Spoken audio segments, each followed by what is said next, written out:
What does that do for the team going forward? It's always great to get a win at home versus, some would say, a rivalry. Ohio State, give Chris Holtman a lot of credit. His team came in playing hard from start to finish, but our team, they looked like they were really ready from the go, from the jump ball, and you can just see the energy on the defensive end, and then you look at the box score. It just shows that we just really were dialed in to making every shot that Ohio State took, or every drive to the basket that they saw bodies, or every shot was contested. So overall, just got one game at a time. Just keep plugging away. Juwan, you mentioned the defensive end of the floor. We see you, we hear you all the time. Really? We don't always see and hear them, but lately, and certainly today, it felt like the communication amongst the players on the defensive end of the floor was really evident. That's something you're stressing right now? Yes, I've been stressing that, since the start of the season. And I'm going to continue to keep, pushing it, through that message through to our guys on how important the communication has to be precise, has to be loud. And, with communication, what it does is just breeds more confidence. Also, it can become intimidating. And, like if you look at some of the mistakes that we had today on the defensive end, it was because of lack of communication. Calling out coverages, but also calling your teammate's name to make sure that that guy really hears exactly, who you're speaking to, so we can have the reaction that what we would get, on the defensive end, where there's no like blow-bys or there's a miscommunication where there's an open shot or something like that, because our defense is predicated on everyone, and when one guy breaks it down, it hurts the team, and so that's what's been a huge focus and point of emphasis since the stretch run started. Hey, Juwan, Kobe had a great game today. What do you see from him? Kobe, he's been solid all year. And, he's one of the young men that has had a buy-in since the time he stepped foot, on campus. Last season, it's very challenging when you come from a high school that, you were the focal point, you were the guy, and then you join the team where other guys were the guy, the main focal point on their high school team. And it takes guys to, make an adjustment. And so Kobe was patient, knowing that his timetable was a little bit different from others, and waiting his turn, but then putting in the work in the off season. So, you just see like how this young man has improved defensively. I start with that because last year defensively, there were times when he'll get blown by or he was not engaged defensively, and there were a lot of different concepts that took him a learning. A lot of time to learn, and there was a learning curve with that, and that's a part of it when you have a freshman. And so like now the second year, and he has a bigger role. He's earned it, and that's what makes it so special to see the process is moving in the right direction because of the buy-in that he's had in the beginning. Juwan, you mentioned dialed in right from the start. Same thing with the Northwestern game too. And your players talked about where does that come from? Backs against the wall, running out of time to get in. Is that a powerful impetus when, quote unquote, backs against the wall, when you really do need pretty much every victory? Well, it's when you're coaching in college as well as in any level, the key is with however your culture is built on, or whatever you believe that gives your team the best chance to win. You got to have trust in it, and your team has to understand it and believe it as well. And it takes a little time for it to develop. And you can see, like, a lot of these schools that have, a bunch of freshmen, it's a process. And so with our group, I'm sure Ohio State can, they have a young group too, and there are other schools out there that has younger teams that it's a lot for young guys to be able to hit the ground running. But it takes time, and I touched on it with Kobe last year. Now you have a guy like Dougie and Jed, and Terrace, and Greg, and Youssef. It takes time for these guys to get to that level where they feel they are playing at, and feeling comfortable out there on the floor. But overall, we look at it as, let's just handle whoever that opponent is. Right now, it was Ohio State. Now we enjoy this victory, and then tomorrow we'll start looking at who's our next opponent, Nebraska. Josh? Yeah, Hunter, he seemed really methodical and kind of picking his spots tonight, like always making the right play, getting open shots, finding other open guys. I guess what did you see from him tonight? Well, Hunter recognizes as well as his teammates when the big fella had it going in the inside. We had to continue to keep feeding him the ball, and I never forget out of timeout. And Terrence Williams was like, "Let's keep going to Hunter." And I said, "You know what? I agree. We're gonna keep going to Hunter because he had it going." It's nice to see.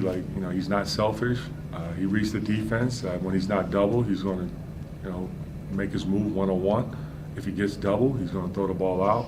There were times late in the second half where he had a chance to go one-on-one, but he still was throwing it out to the perimeter because that's just the nature of being an unselfish player, want to make the right play.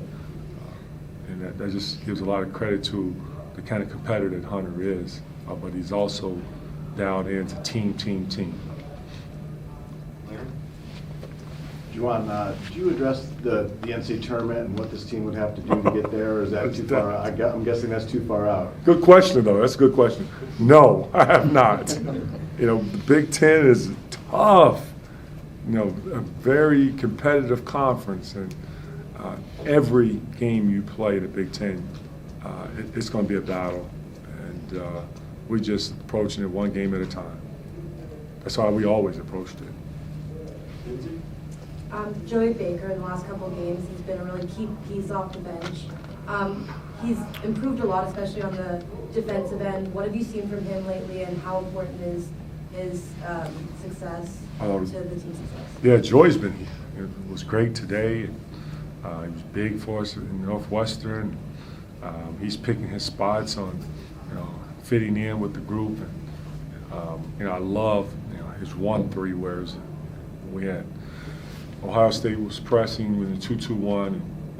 We hit it to Hunter in the middle and threw it ahead to Joey in the corner, and it was more like a 3-on-1 where he shot a 3 and he made it.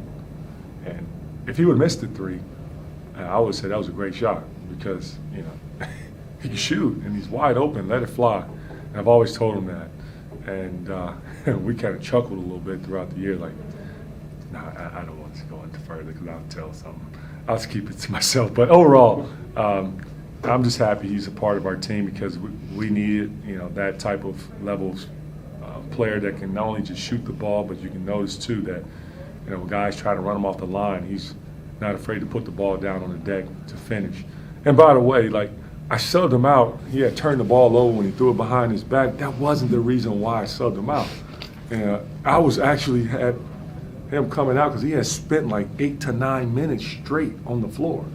So that was not the reason why I subbed him out for the turnover. I got to go back and tell him that. Michael? Juwan, what kind of challenge did Brice Sensabaugh present, and what did you like about the way your team defended him, holding him to 4 for 14? Bryce is tough. He's a 3-level scorer. He can shoot the ball extremely well. A freshman that's making a lot of noise in our league. He's great mid-range. He has a big, strong body. Very patient getting to his spots. He's another young guy that's still also scratching the surface and a lot to learn. But I think he has a bright future with the game of basketball. I really do. I believe it. It would be nice if I don't see him again, ever again. He's that good. Andrew? You were talking about communication earlier. Is Kobe one of those players that's kind of, improved in sort of directing his teammates on both ends of the floor, kind of where to be? The game has slowed down with Kobe. And that part has come so quickly for a sophomore. But if you really think about it, last year, he averaged 10 minutes a game, but it wasn't consistent, every game. And you just can tell the work he's put in the off season, not just in the weight room, on the court, but also just being all in and learning and growing and putting time in film. And that's why the game has slowed down to him. So he's just been able to, now he's like our second primary ball handler because you can't play Doug 40 minutes and Jalen Llewellyn, with this knee injury is out and we missed him, and you just never know how your season goes when you have injury to one or two key guys. But I love how Kobe has shown that he's not just a scorer. He's an all-around player. David? Hey, Juwan. On a bit of a lighter note, Jalen Rose has been coming to a few games. He's made some attention on Twitter and such for his very animated observance of the game. Do you notice that during the game? Do the players notice that during the game? Do they like it? First, I'll start with the players. We haven't discussed it. We haven't had a conversation about it. I'm so happy to have Jalen, and the team is so excited to see my brother supporting the team from day one. I never forget when I first was hired, bought season tickets to show his support. There are times when he cannot be here all the time because of his job. He's in the same field that you're in. He has a busy schedule, but it's nice that he made time to. Got a free day on this Sunday to be here, and I'm sure the team really appreciate the brotherhood of the Michigan alums supporting them. And I haven't seen social media, or I don't know what the hell is going on social media. But all I know, I just have two of my brothers here today supporting us, and that's Jimmy King and Jalen. And it's just beautiful to see that brotherhood is so real, because we've been through some great times together here, wearing that Michigan uniform, and it's just nice to show the love to these other young Wolverines that we're gonna do where we can to help serve them and help them become the best version of themselves. Time for one more, Ryan. Saudi talked yesterday about how consistency is obviously key going forward. How much is Kobe integral to that because of the fact that, like you said, he's solid game in and game out? Yeah, Kobe's huge to our team's success. We're going to need him, and we're going to, be times when we go through him offensively. He's a guy that's really embraced becoming a two-way player. And, I just, like I said about Bryce earlier, Kobe's going to have this basketball is going to really do some wonderful things for his future if he continues to, which I know he will, work and embrace learning. I can see that I'm going to be paying to buy a ticket to watch him play on that next level.